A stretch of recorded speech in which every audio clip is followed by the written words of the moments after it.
Hello and welcome. Today, we are going to break down a really simple visual way to manage your meals, especially if you're dealing with type 2 diabetes. Forget all that complicated calorie counting or lists of forbidden foods. All you're going to need is a plate and a plan. So you hear the words diabetes diet, and this is probably the first thought that pops into your head, right? This idea that you have to completely cut out staples like rice can feel so overwhelming, almost like a punishment. But hang on a second. What if we're looking at this all wrong? We're going to shift the conversation away from what you can't eat and focus instead on how you can eat the foods you already love in a way that actually supports your health. All right, let's dive into our first section. We're going to tackle the biggest mental hurdle right off the bat. This myth that a diabetes-friendly diet means you're just going to be hungry all the time. And that fear is completely understandable. But the truth is, extreme restriction usually backfires. It leads to crazy cravings and your energy levels are all over the place.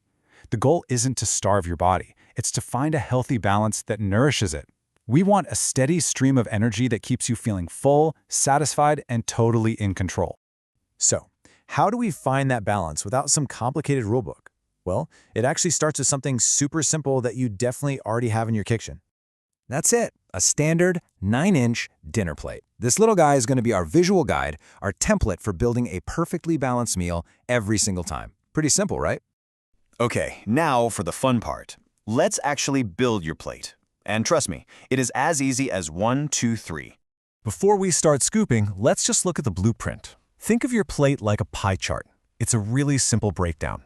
Half your plate, that's the biggest section, is for non-starchy vegetables. Then 1/4 is for lean protein, and that final quarter is for quality carbohydrates. Now, here is the secret sauce. The order really matters. You start with vegetables, then you add your protein, and you add the carbohydrates last. This little trick makes sure you prioritize the most nutrient-dense, fiber-rich foods first, which really sets you up for success. Okay, step 1 is the foundation. Filling half your plate with things like leafy greens, beans, or carrots does something pretty amazing. All that fiber acts like a traffic cop, slowing down how quickly sugar from your meal gets into your bloodstream. This is what helps prevent those sharp spikes. Next up, we fill that first quarter with a lean protein. Think fish, chicken, or great plant-based options like dal. Protein is obviously key for your muscles, but it also does something else cool. It helps tell your brain that you're full, so you feel satisfied for hours after you've finished eating. And finally, we get to fill that last quarter. And guess what? This is where the rice comes back in.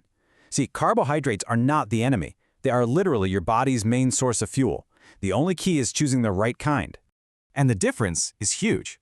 When you choose complex carbs like red rice or other whole grains, their energy gets released into your bloodstream slowly and steadily. Think of it like a slow-burning log in a fire, giving you steady heat instead of a piece of paper that just goes up in one big flash. So, let's put all the pieces together and take a look at the finished product. There's just one last super simple component, and that's your drink. Just choosing a glass of water instead of a sugary fruit juice or soda is such a small change, but it makes a massive difference in managing your overall sugar intake for the day.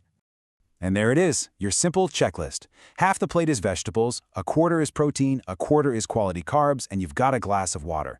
It's a formula you can take with you anywhere for any meal. It's that easy. And that's the real power of this method. This isn't a diet you go on and then go off of. It's an empowering visual tool that gives you control and confidence in your food choices every single day. So as we wrap up, I want to leave you with a question. What is just one small change you can make to your plate tonight? Can you add a handful of greens? Maybe swap your usual carbs for a whole grain version? That tiny decision is the first step.